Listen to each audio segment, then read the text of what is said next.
Assalamu alaikum, everyone. Welcome back to the Rising Convert podcast. Today's episode is along the lines of giving things up and I guess surrendering as a Muslim to Allah subhanahu wa ta'ala is another way of looking at it. And so today I want to touch on the things that I had no problem giving up as I became a Muslim, as I learned more about the religion, and the things I continue to struggle giving up, as I've converted into Islam and I am a Muslim, and as of like the past 4.5 years.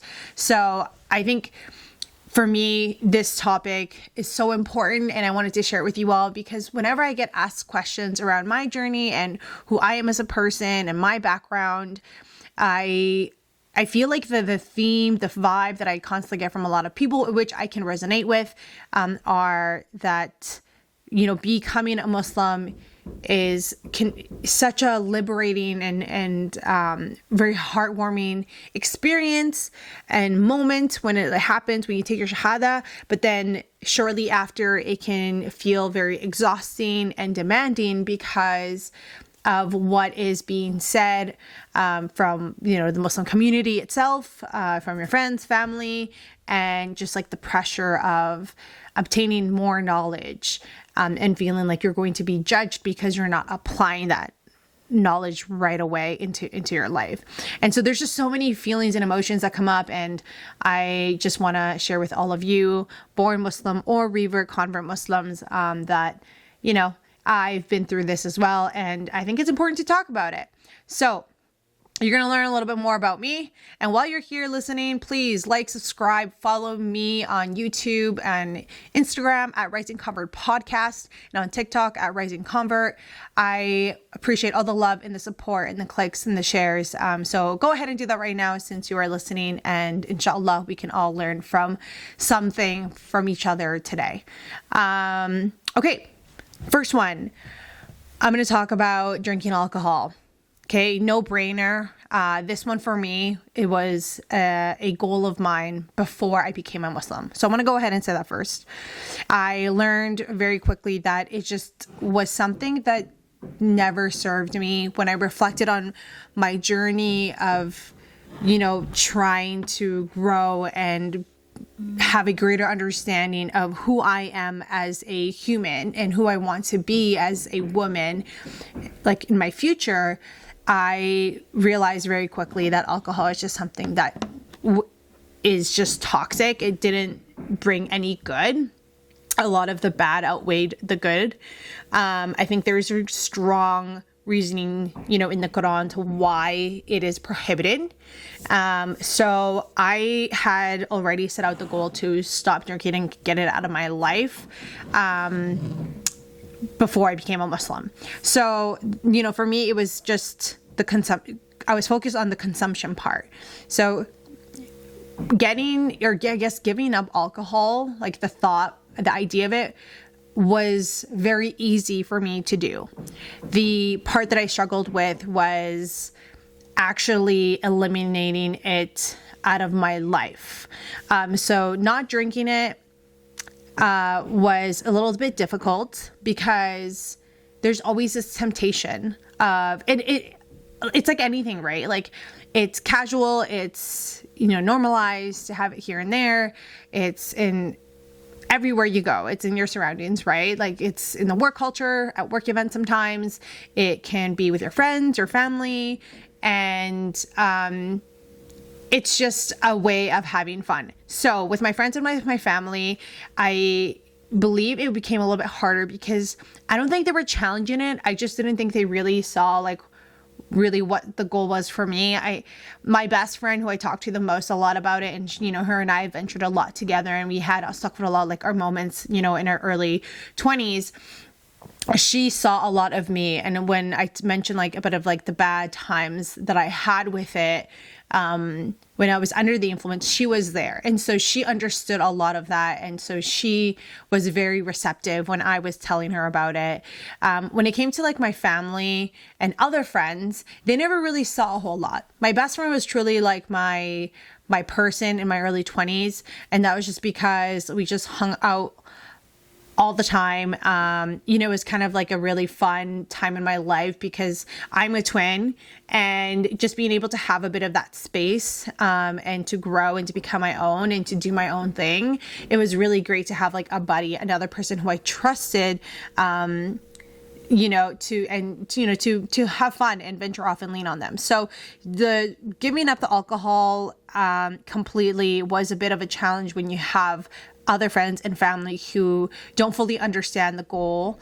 And you might be thinking like, oh, like their family or your friends, like if they truly loved you, like they would, support you in that. And I don't want to come on here and make it sound like they were being terrible or like they weren't accepting of it at its fullest. I just want to say that like I think they didn't understand the depth of what I was going through, the things that I was reflecting on. I think that again, a lot of the whole drinking thing was seen so casually, so it would always get asked like if I wanted to have a drink, if I was going to a gathering, it would always be involved. And so I just slowly started setting goals like, okay, I'm going to constantly communicate that I don't want to have a drink or two. And then it was like, okay, if I'm going to go out, I don't even want to be asked to have a drink or join in on that. And then it was like another goal of like, okay, well, you know where I stand. So like, I'm down to chill, but I don't want to drink. So if like, that's the vibe, like I don't want to attend.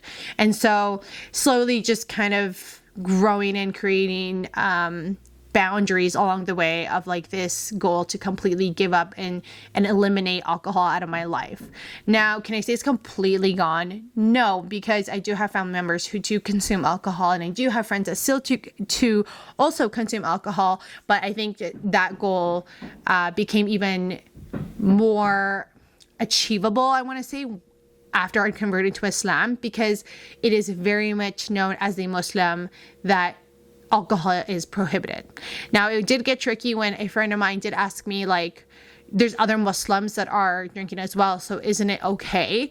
And it can get a bit awkward sometimes. I don't know. For me, it feels awkward because it's like, I know that they know that they shouldn't be consuming it if, as a Muslim. So I kind of just was like, yeah, it's written in the Quran that this is something that's prohibited, so I'm going all in on this. And again, with the idea, like them knowing that my goal was something that I had set prior to be taking my Shahada and converting to Islam, it kind of just made this even more of a bigger deal for everyone around me. And that's when it solidified, like, okay, Kelly's 100% giving this up. There's no going back. And so alhamdulillah, it's been years now since I even had alcohol in my system, and I feel so much better for it. I've actually had compliments from like my family when they have looked at me and they're like, wow, you look so good. You look so young. And my older brother chimed in, and he was like, well, she's just so active and she also doesn't drink, so it probably helps. And I'm like, 100%. Anyway, so yeah, drinking alcohol, to set the goal, easy to accomplish and achieve it. Bit of a struggle in the beginning. And I think that's just very normal for someone who is, my friends and family are majority, majority are non-Muslim, right? So anyways, big no-brainer for me though. That was definitely something that was going to happen no matter what. Second thing I want to talk about is eating non-halal food. So I want to focus more on like the restaurants, because that's really what I struggled with. I want to talk about McDonald's, Burger King, A&W, Chinese food, and sushi, like those teriyaki chicken beef plates. So McD's was the huge one in my family. It was just like the staple for go-to grub, late night snack, post hangout meal. And if you wanted something cheap, like you'd go to McDonald's. So that was really hard because everyone in my family was eating it from time to time. And the smell of McDonald's is actually like so addicting and so good and tasty. Even now, sometimes when I smell it, I'm like, oh, it smells really good. But then there's a lot of times where I'm like, oh, that just smells really gross and greasy. But I had a hard time giving up McDonald's out of all the other ones that I've listed. Again, just because it was a staple. And so I took my time to stop eating non-halal McD's, or just stop eating non-halal like fast food restaurants. And it was specifically with McD's. I slowly started cutting it out by, just picking fish fillet. And that was just making that my only option, and then just eating the fries, or I would just maybe grab like a drink or the ice cream, and then I would just kind of like go from there. And then it eventually became easier. I think also my goals on wanting to eat a bit healthier and eliminating just greasy food in general also helped me with giving up eating McDonald's. The other thing was pork, apart from the fast food restaurants, just pork wherever it was, even in my mom's like food, that was a bit tough. I did struggle a little bit because I needed to communicate with my mom, and my mom sometimes would get a little bit upset because she would make something and she's like, why are you eating it? Like, I put so much effort, and like I did feel really, really bad as a Latina. In Guatemala, pork is used a lot. It's like one of like the primary meats that you find all around, like your tacos and your burritos and your like tamales. Tamales for those who are listening in. And it's just everywhere. It's a primary meat. And so it became quite difficult because obviously my mom, being a born Guatemalan, coming to Canada and building a life here, that's what she cooked with a lot, and that's what she knows.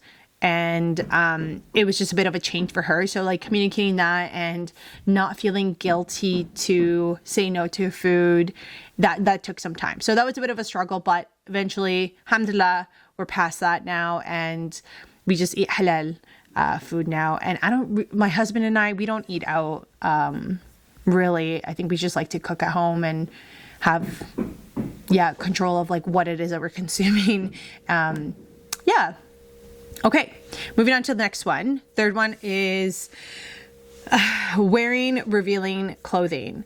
But I want to focus on spaghetti straps, tank tops, and short shorts, because that is what I'm referring to when I'm saying, giving up revealing clothing. I really enjoyed wearing tank tops. I practiced yoga. I took a lot of hot yoga classes. I became a yoga instructor. I love working out. And so having the tank tops were something that I really enjoyed, like even just the muscle tank tops. And anyone who knows like the Lululemon sweat, I forget what they're called. But anyways, like their tank tops, like they have like sometimes the U neck with like the open chest. And I enjoyed wearing those. The Razorbacks, like they were awesome as well, quite breathable. But as a Muslim, again, I'm kind of like one of those people that likes to go 0 to 100. And I also know that it is written in the Quran. So I instantly just kind of started swapping everything out and just wearing at one point high neck tanks, like muscle tanks. It eliminated the spaghetti straps, so that way my bra straps were never showing, and I would just I wouldn't even wear it as like a piece like underneath a cardigan. Even if it was covered up, I would do my best to just remove that. And it was a bit of a struggle just because on those super hot days, I was so used to not feeling so covered up. And so that was something I had to get used to. And it was a bit of just a bit of a struggle. I had a hard time, but alhamdulillah, again, I was able to slowly opt for a more modest tank, which was those muscle tank tops. And slowly, as I became and was envisioning myself as a hijabi, just started moving those aside and moving to short sleeves. The shorts, same thing. The short shorts, I feel like everyone has their own take on like what a short is, but I'm just going to, simplify here. Anything above the knee was considered a short for me. And I love them. I love the ripped jean shorts, the just cotton sweatpant type of shorts. And those were a little bit hard as well, to give up to wear outside. I would slowly just kind of stick to wearing them inside. And then again, as I envisioned myself as a hijabi, I slowly just started removing it from my wardrobe. And then right now, today, I like brought it slowly back into my life, but that is because it's only worn inside. But it was something that I needed to remove so I can just limit my options and not just constantly sulk in the fact that like, oh, I have these shorts that I can't wear anymore, because that was something that I struggled with.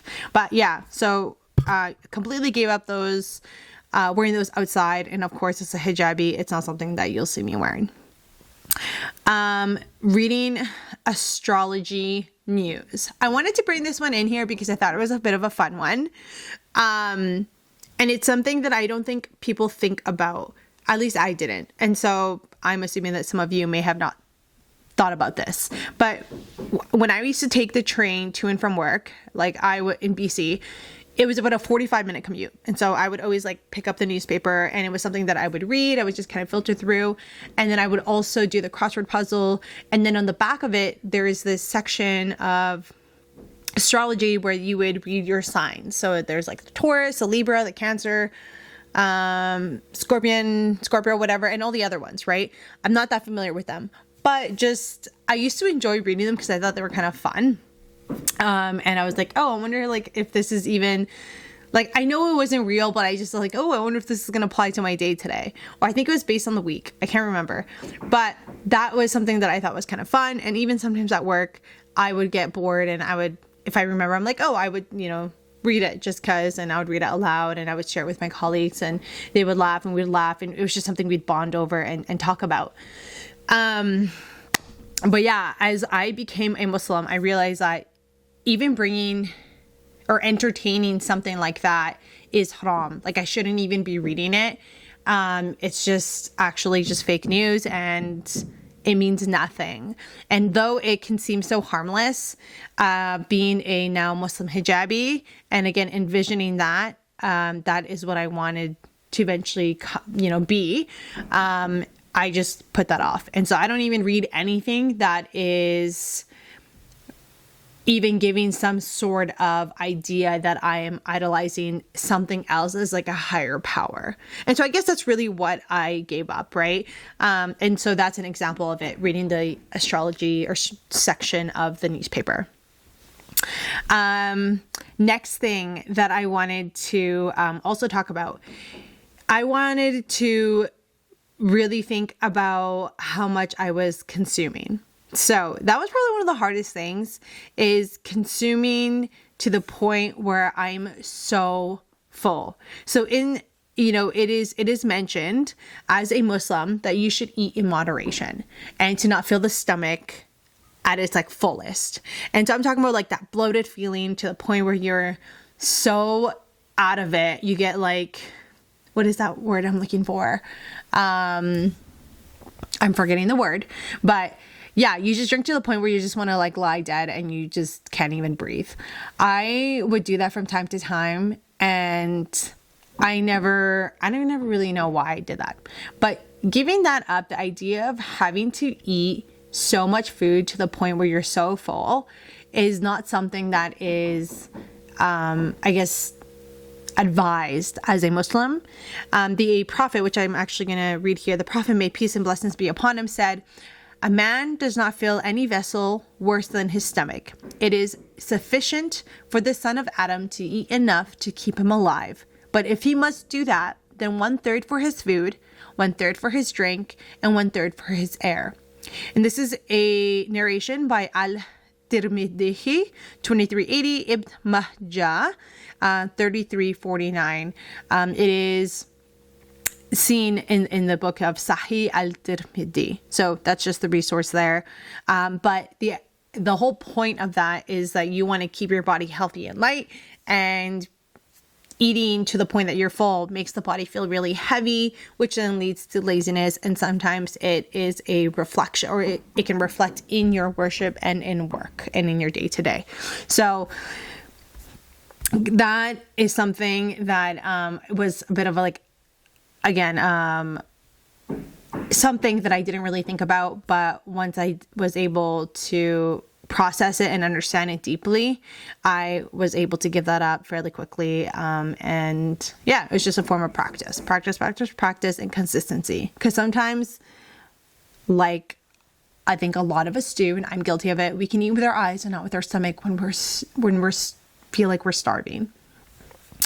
Okay, 2 more here. The second to last one is dancing.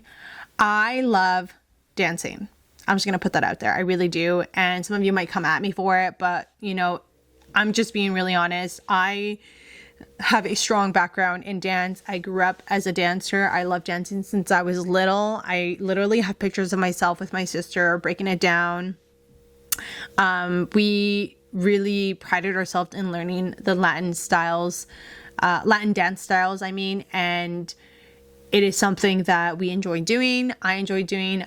I dance competitively with my twin sister. We were in a dance team. We were part of the high school dance team. We ran the dance team in our high school.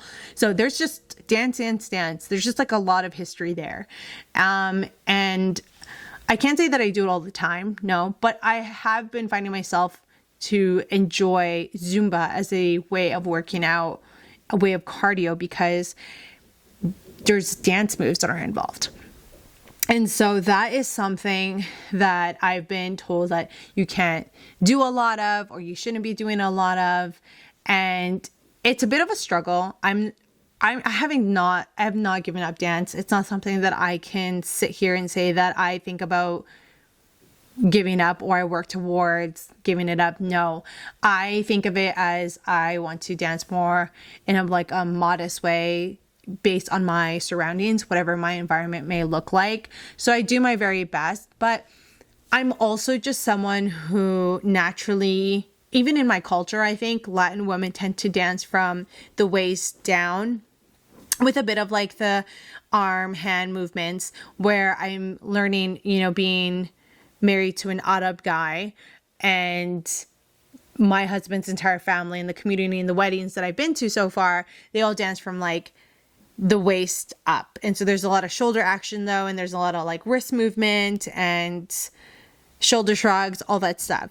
And I think that's considered a bit more of the modest way of dancing. And the reason is because you're not shaking your bum bum, but it can be quite difficult because I'm not used to that. And as much as I try, everything kind of just like moves together. And so it is a struggle for me when I think about working, or when I think about dancing modestly, based on like my environment surroundings. I try to be mindful and more conscious of like who's around me and what's happening, but it can be quite difficult.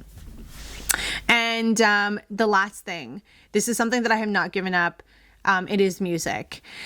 The no music thing is really tough. Also because family and friends, not that I see them often because I live in a different province from my family, and all my friends are like live in different cities all over the place. They listen to music, but we always talk about it. Sometimes I get music from some of my friends and they'll let me know like certain songs that they like or that they're into. I know some of my friends really enjoy Latin music, Spanish music, and so I really enjoy my culture's music as well. I find it really, really hard to think about giving up music. I think also, even though it's something that was a huge part of my life when I was a dancer, present now, or even in the last like 5 years, I wouldn't really say it's something that I turn on often. I don't play music often. It's not really something that I go to. It's not something that I play. It's something that I listen to every now and then. It is a hard thing to think about giving it up. I can't sit here and tell you that I have or that I work towards giving it up. I am aware that just because it's not a big part of my life that that I should just, that I should just sit here and tell you that like, oh, I should be easy then, right? Because I'm not used to playing, or it's not something that I go to.